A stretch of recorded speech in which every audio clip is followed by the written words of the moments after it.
Yes, my fans, it is your boy Bunny again, coming to you, my fans, with another banger. Now, listen, I want to take you back, my fans, way back.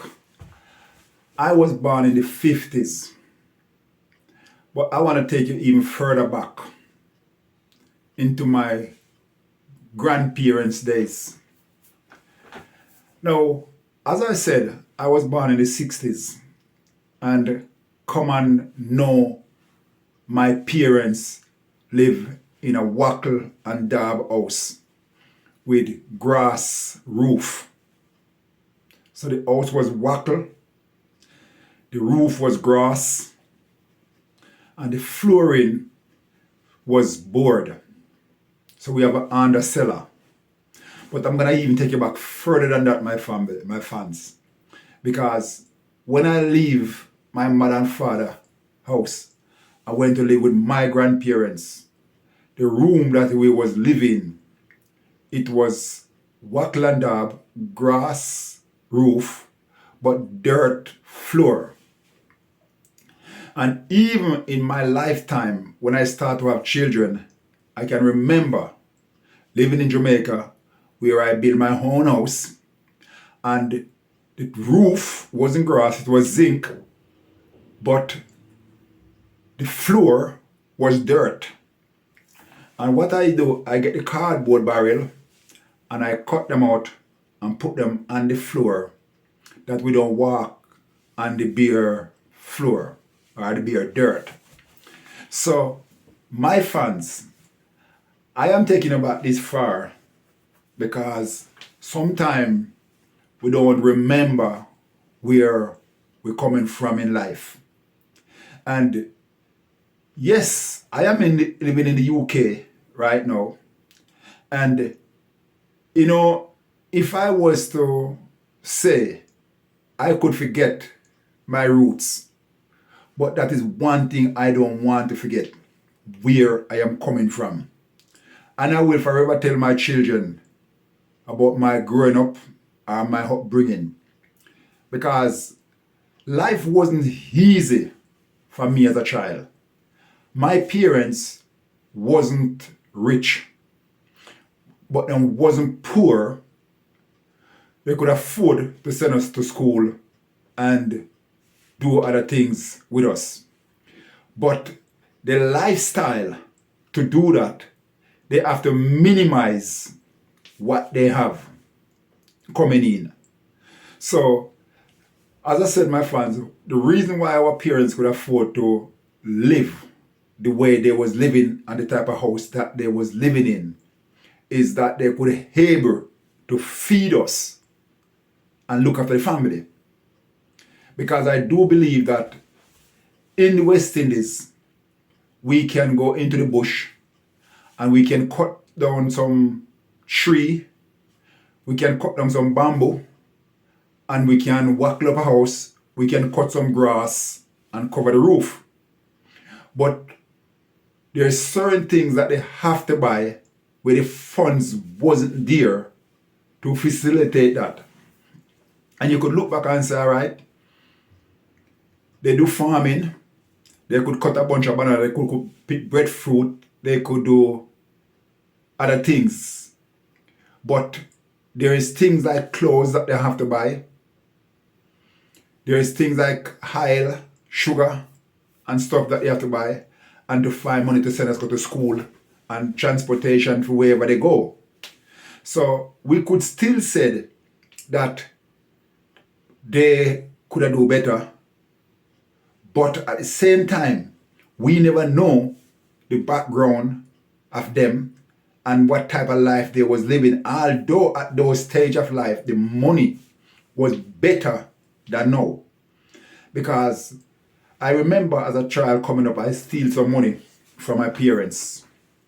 And the money that I steal from my parents, I never thought it was a lot of money because them time that in Jamaica we spend pound, shilling and pence. And for me going to a cabinet and take out money as a child and don't know the money that I took out, I went to the shop And when I purchased what I was purchasing, and the shopkeeper started to give me change, I thought they was giving back over change. And I take this money and I went and shared up with my friend. And only to find out that it was like £20 at those time I took from my parents. And I share up that money and give it away with my friends. Listen, I would say I was stupid and ignorant because I never know the value of the money. So this time, £20 couldn't go as far as where it go those time.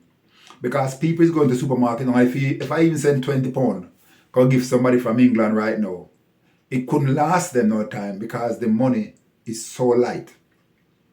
But I take you back again to the house that our parents and grandparents was living in to bring us up as children. It was very, very hard for our parents. And it's only because I can afford to look back now and my upbringing. As I said, when I have sense, I can meet my mother and father living in a wackle and dab house with grass on the roof. Yes, the flooring was board because we have an under cellar where my father used to put the donkey things them, and the fallen used to go on and eat there. So my grandmother and grandfather house was a 3 apartment board house, which is my mother and father house, was a 3 apartment board house, and it have a veranda. Yes, 3 of the room was on the cellar, so it was a lot of board build that house. Because if you can think about a 3 apartment board house with 3 room floor and on the cellar for the 3 room, the whole house board up, and it have zinc. Now you could say that at those time their lifestyle might be a little bit better than my mother and father because them could afford to build a 3 apartment board house. But my mother and father, when we come and meet, could only afford a 2 room wackle and dab house. But I'd even take it further, because when I go to my grandmother house, which is my father and mother house, there was a 2 apartment wackle and dab house. A lot of people in the district that we can think I could look back now and said, there's a lot of people in the district was wackle and dab. So I'm talking about a place called Jones Pen. Them time there was no house in Jones Pen that was built from concrete. Every house there was either board house or wackle and dab house. Some of them was zinc roof, some of them was concrete. Sorry, some of them was zinc roof, some of them was grass roof. But I must say, these people, their children go to school clean, their yard clean, and they live clean. So although they was poor in those time coming up, the children did look after well. So where am I going with this? It's just looking back into my past and remember where I am coming from in life. I know there's still people in Jamaica right now, as I'm talking, that living in those type of situation. Because there's still place in Jamaica where car can't go to and bike can't go to, where people still live. There's still people living in a wackle house in Jamaica right now. There's still people living grass roof, which they call hut. And you know, when I watch all these programs and I see where Sans and Zen and them billing house for people, I say thank God for social media. thank God for social media. Because in those days, there was nothing like that where you could go on social media and beg help for help anybody. You have to graft for yourself. Our parents have to graft to bring up our children. And whatever we have in life, we have to satisfy with it until when we get help. Don't get me wrong, I don't have no problem of someone helping someone. But I'm only saying thank God for social media who can reach out to make your lifestyle public, that people can see the way that these people were living, that they can get help. And it made me think right now, what is the government is doing for the people in the West Indies who is living in this type of situation? In our days, we could say they never know better. But in this modern time where technology is out there, nobody should be living the way I see people is living right now. So I want to say a big respect to every person out there in the world who is doing charity work to help people to better their life. Because I'm just looking back where I'm coming from. When I leave my district and go to another district called Mount Vernon, I build myself a wackle. Well, I never dab it. I wackle it. I did zinc the roof, but I did live on the dirt floor. It was dirt floor. And that is where two of my children was living before I leave St. Thomas and come to Kingston. Then I went to Harborview. I captured a piece of land in Harborview and I built myself a house. When Hurricane Gilbert, I was living in Harborview in a little stick house with dirt floor. And after Hurricane Gilbert, I managed to pick up things from the sign that break down, and I managed to build myself it was a 2-bedroom first, and then I extended to a 3-bedroom boardhouse.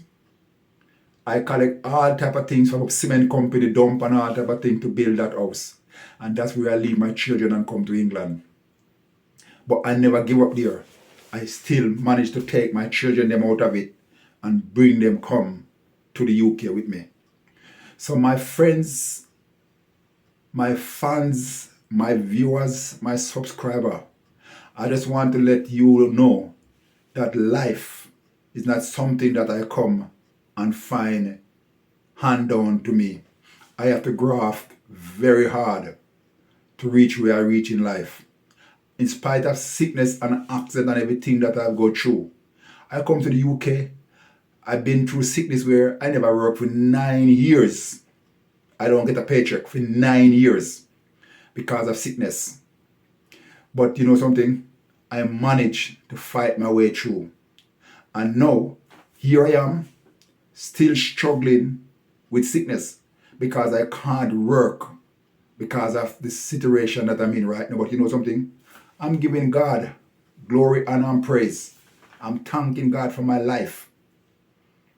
So my fans, I am just sharing with you today, taking you back on a memory tour about my upbringing in life, what my life was like as a child. So if you understand what I'm saying and you know what I'm talking about and you've been into that situation, give this video a thumbs up, leave a comment in it and let me know how you deal with it, how you overcome it, and what you think about it now. So remember to like, share, comments, subscribe, hit the notification bell, and if it's the first time on the channel, give the video a subscribe. Just subscribe now and be a part of the family. God bless you.